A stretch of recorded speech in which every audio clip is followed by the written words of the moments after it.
Okay, so this is the Rezero process. Whenever I have an appliance that has been overexpanded and it twists like this, I will just turn the screw back until it no longer moves.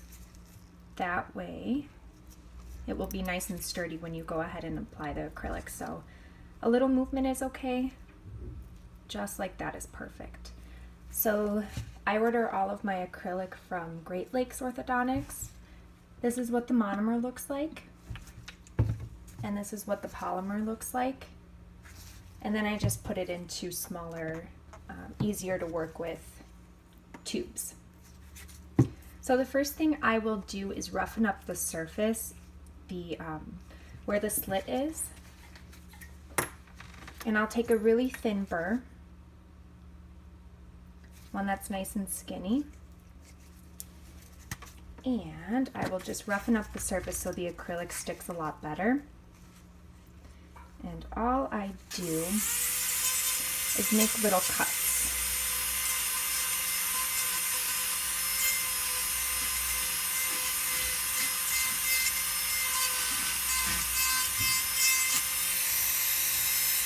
Do the same on the other side.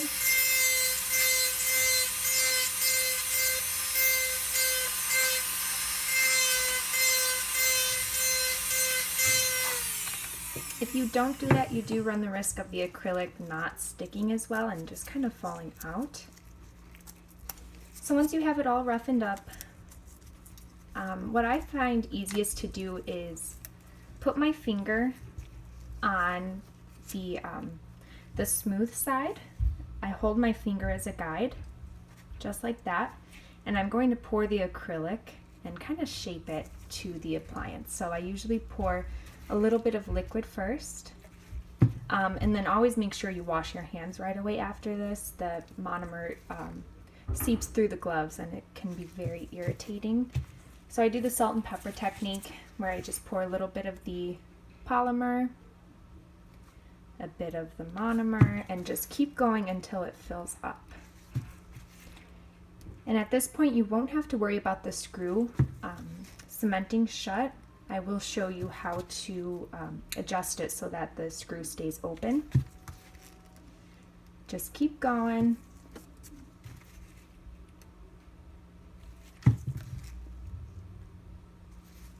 And then once I feel comfortable here, I slide my finger so that it doesn't move it too much. Flip it over, and you can kind of see that it created a guide where I can just go ahead and start pouring more right on top.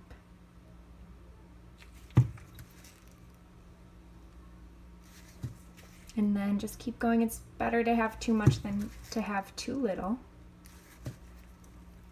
So at this point, once I have a lot in there, I will just kind of squish it down so that it forms. And I like to use a lot more powder so I have a bit more wiggle room to work with. If it's too wet, it's just going to fall everywhere.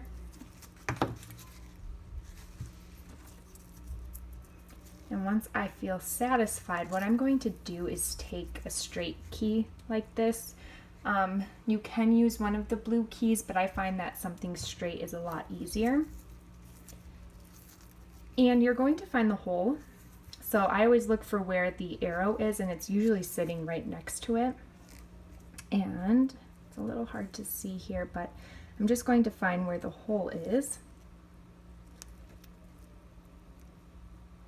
And it's okay if you kind of mess up, but once you find the hole, put your key in and give it a good wiggle back and forth. This will make sure that the screw isn't solidified. So you just keep going back and forth a couple times. And what I like to do is go back, so that way I can find the other hole. And I do the same thing. That way the holes are nice and open, the screw is nice and open. Okay, and I like to keep my key in just in case.